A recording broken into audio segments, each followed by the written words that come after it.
Welcome back to my Mental Health and Crime channel. My name is Hootie London. This is the case of the Idaho quadruple murders. May the victims rest in peace. May the correct justice be served. Canodal was deceased with wounds which appear to have been caused by an edge weapon. I think this is interesting because we were told that all 4 victims died of multiple stab wounds. I've always said that I believe that there are more suspects, and I believe whoever unlived the couple in the second floor and whoever unlived Maddie and Kaylee on the 3rd floor, I personally believe that they knew the victims. I believe it could have been people on foot. We saw the 4 figures running.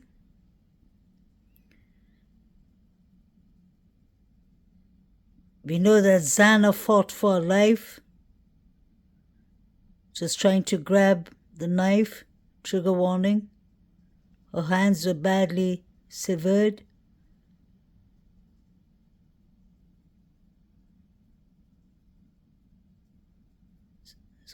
Could it have been different suspects with different motives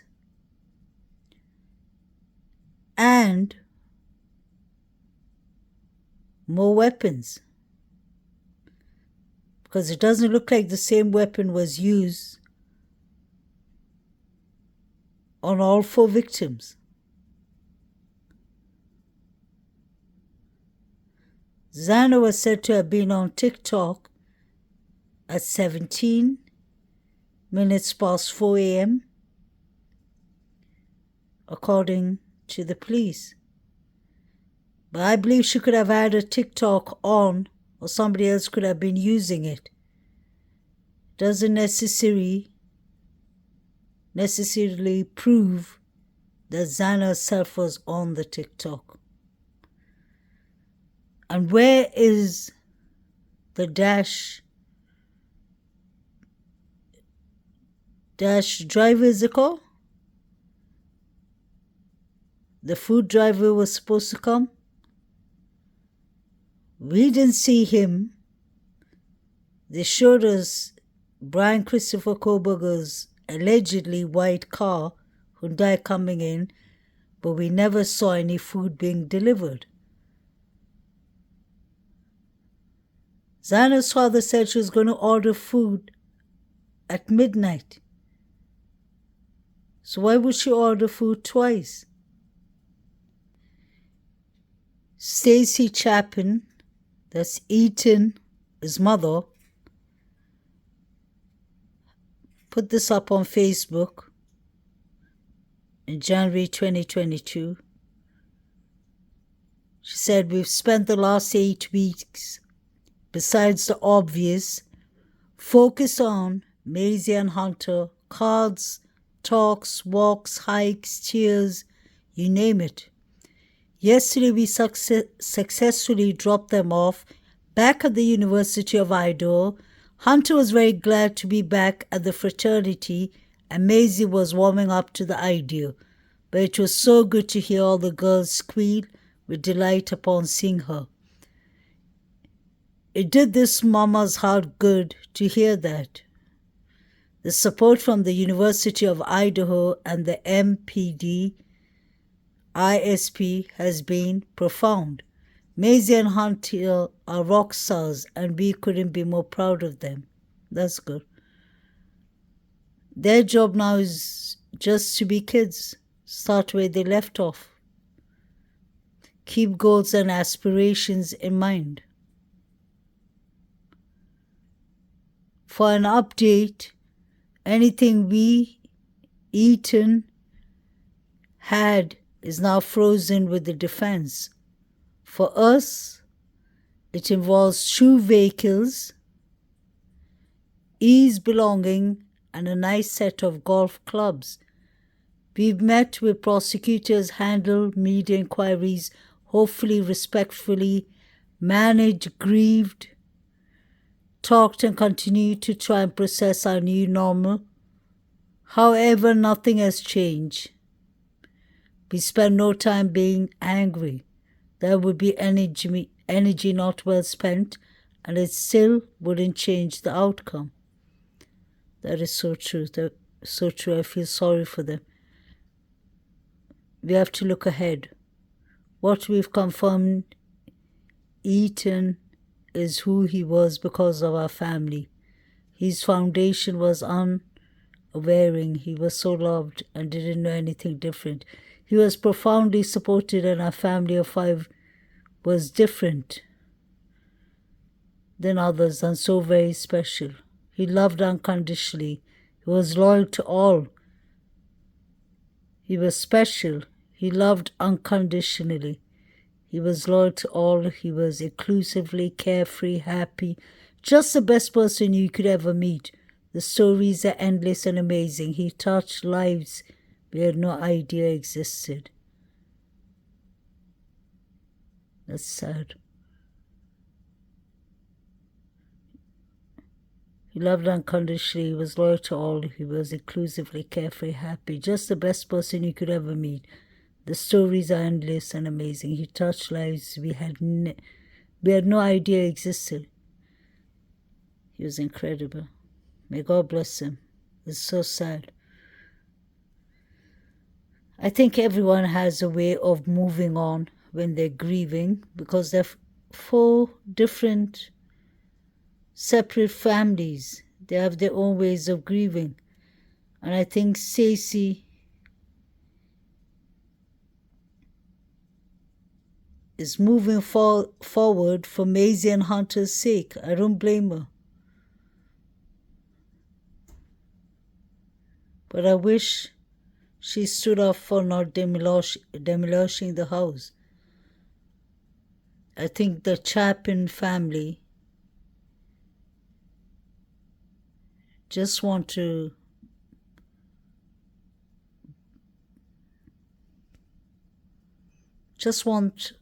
this all done without going to court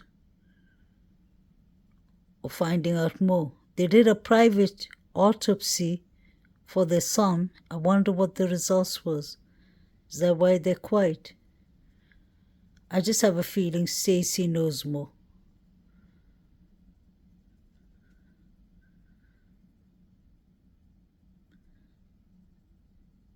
And Hunter Chapman, Ethan, his brother, was one of the first people on the scene.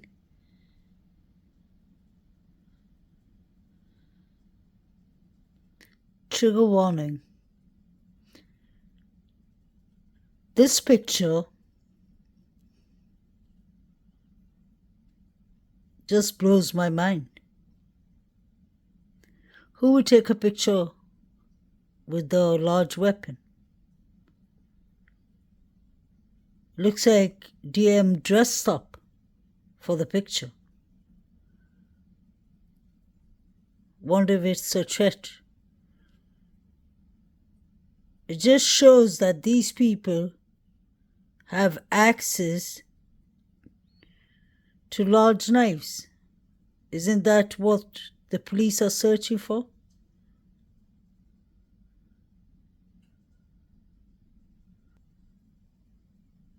Killer's handprint. The ghostly image appeared when this window was dusted for prints. There's no doubt that it's an important item of evidence. There has to be a point of entry and a point of exit in a crime like this. If there is a handprint, it may be very significant. I can show you. And we're learning that 21-year-old Kaylee Gonsalves may have been the killer's prime target. Published reports say that Kaylee was subjected to a more brutal attack than the other 3 victims. She was killed on the same bed along with her best friend, Madison Mogan. News Nation reporter Brian Enton is in Idaho covering the investigation. There's a number of different theories possible. since her wounds were more significant than Maddie's, is it possible she was the target? Yes. Or is it possible that she woke up and was trying to fight back and that Maddie was the target? As the investigation enters its fourth week, Kaylee's father is expressing disappointment with the local police.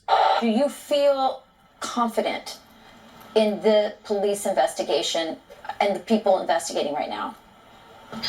I do not feel confident, and that's why I push the envelope and say a little bit more.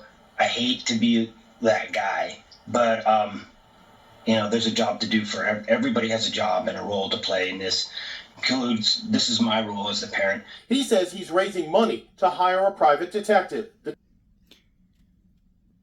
They looked so happy that day, and it was the last day they were alive.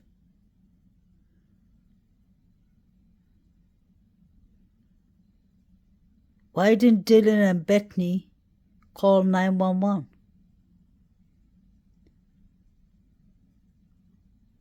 Were they scared to call 911? Were they actually even at home? What does Bethany know? I'm sure she knows a lot because she was at the party in the Sigma fraternity, the Sigma Chi or Sigma Chi.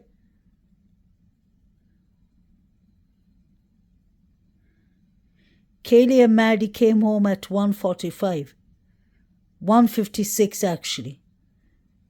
And it seems like the private driver that drove them home is cleared.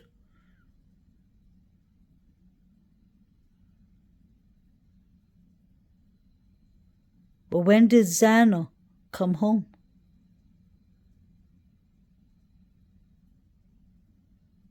Xana spoke to her father at 12 o'clock, like I mentioned. She said she was going to chill at home. And why did Xana ask her father a week before the quadruple murders to fix her locks or change her lock? Was she afraid of something? Did she get some kind of bad vibe? Or were they threatened? Because the 4chan post looks like it was a threat. Motives and targets. Dylan said that she saw someone who was around 5'10". Brian Christopher Koberger's around 6'1" to 6'2".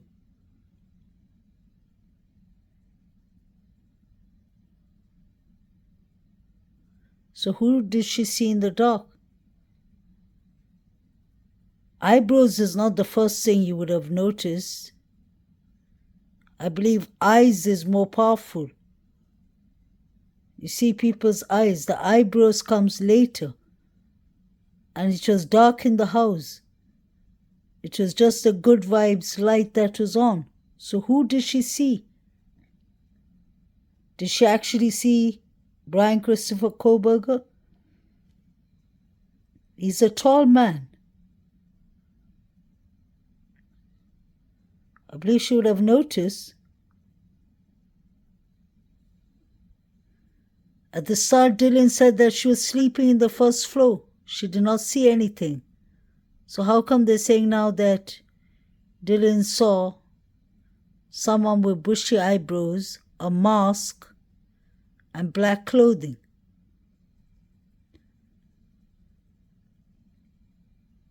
Why did she change her story? Where was she sleeping that night?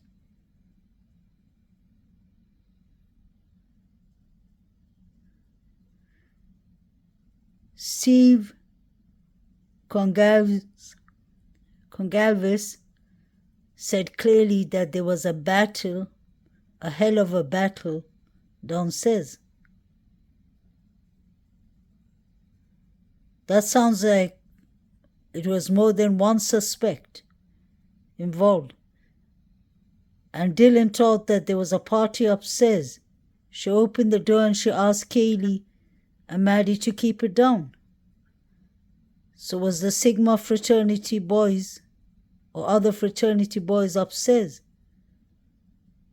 The reason I said that is because allegedly you see so much movements from 252 up to 317. You see the four figures running. You see the alcohol Banfield stop. You see the car headlights flashing from Kings Road at 3 a.m. You see allegedly DM is black SUV driving in front of the police in Taylor Avenue. And it was the police who told us the previous timeline that the unlivings happened between 3 to 4 a.m. And I'm still going according to their timelines, but I'm not really focused on the affidavit, honestly, because it doesn't make sense that DM and BF called the police 8 hours later. Even if she was in a frozen state of shock, wasn't she scared for her life? The person has already left. She saw the person leaving from the sliding door. Why didn't she lock her room and just call the police or open the window and yell for help? I believe that she knew the person who did the unliving, whether it was BK or whether it was other suspects, which I most likely believe there are other suspects. Why did they take 8 hours to call the police when 4 people were brutally murdered? The first officer who came on the scene said the place and the house smelt. There was a strong smell of blood. So how come these 2 surviving roommates decided for 8 hours to stay in a crime scene and later on to call their friends, summon up friends, and they didn't even call 911? One of the friends or some of the friends used the surviving roommates' phones or phone. It was either Dylan's phone, that's what I heard, allegedly, or Bethany's phone that was used to call the police. All they had to do was a simple thing. Dial 911. They couldn't do that for 8 hours. I wonder why. 8 hours is enough to clean up, to plant evidence, to do anything. Allegedly. That's what I believe. They had 8 hours to summon up friends. Why would you summon up friends to a crime scene? Wouldn't you call the police first and then call your friends later? Because this brings up more questions. The 8 hours does not make sense.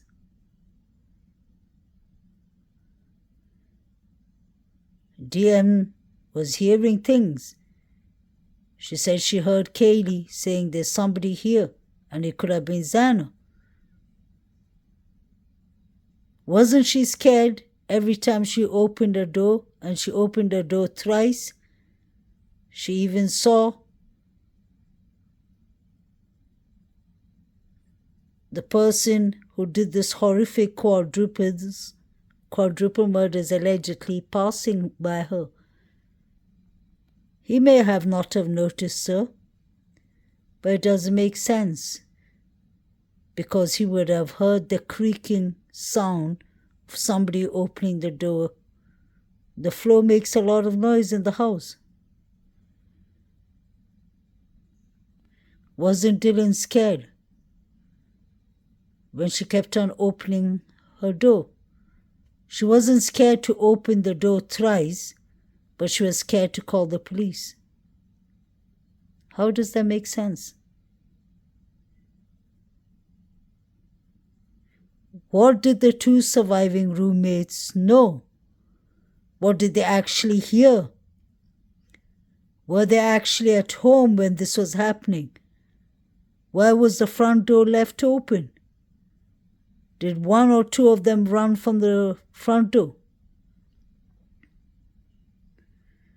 Where was Dylan that night? She went out that night. The town is not a big town. She came home at 1 a.m. Bethany was in the Sigma Chi fraternity party.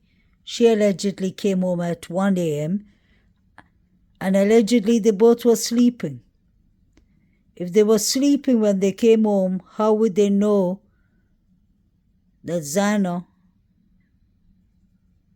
Maddie, Kaylee, and Ethan all came home before 2 a.m., around 1:56, and the couple came home at 1:45. How would they know that? Were they awake? Because the police said they were sleeping. They came home and they went to sleep.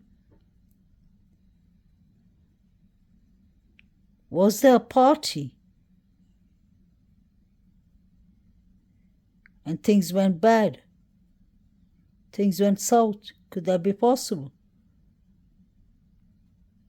Dylan said to keep the voices down. She thought that there was a party.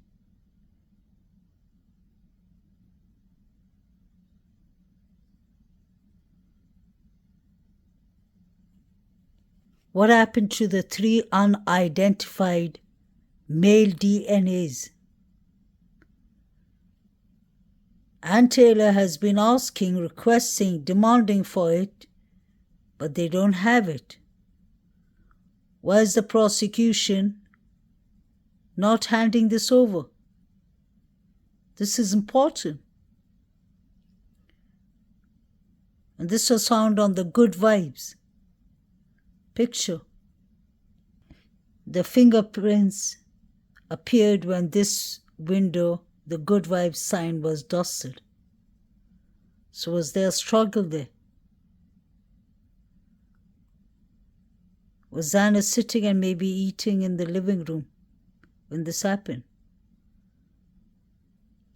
There's so many questions. Enhanced video of the confrontation between 2 of the University of Idaho murder victims and another student at a food truck. The time, 1:30 a.m., just hours before the murders. Kaylee Gonsalves and Madison Mogan stopped for mac and cheese after partying at a nearby bar. Everybody seemed like in good spirits, nothing seemed off. And then they start interacting with a couple other people. They're waiting for their food. Now look at this. Video shows Madison pointing at a man in a hoodie who appeared to have followed them to the truck. We had the video and audio from the clip enhanced, and you can hear her using an expletive.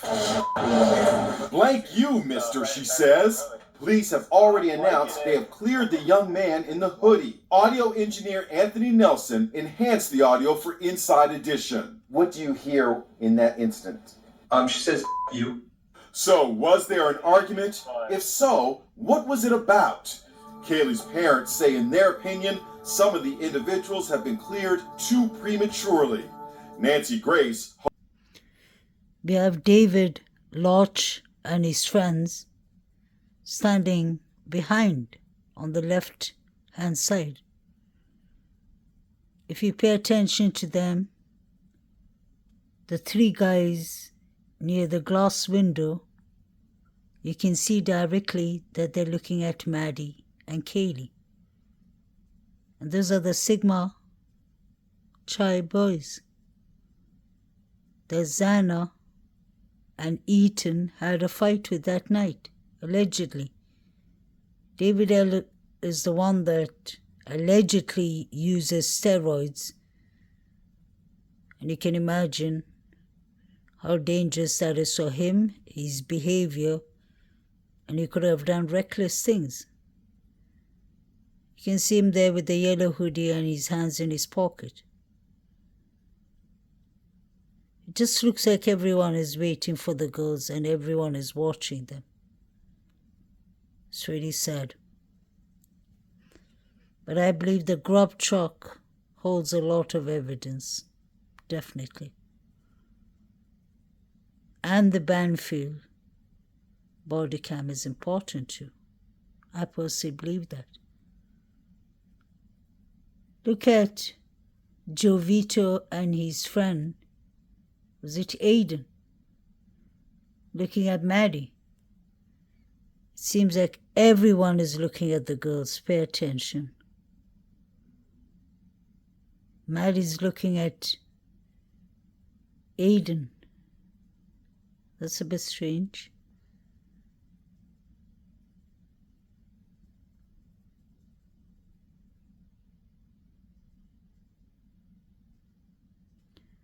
Please like, share, and subscribe. May the correct justice be served for these 4 innocent victims. I think the court case is going to be in June, July, in the summer holidays. And Brian Christopher Koberger may get the death penalty.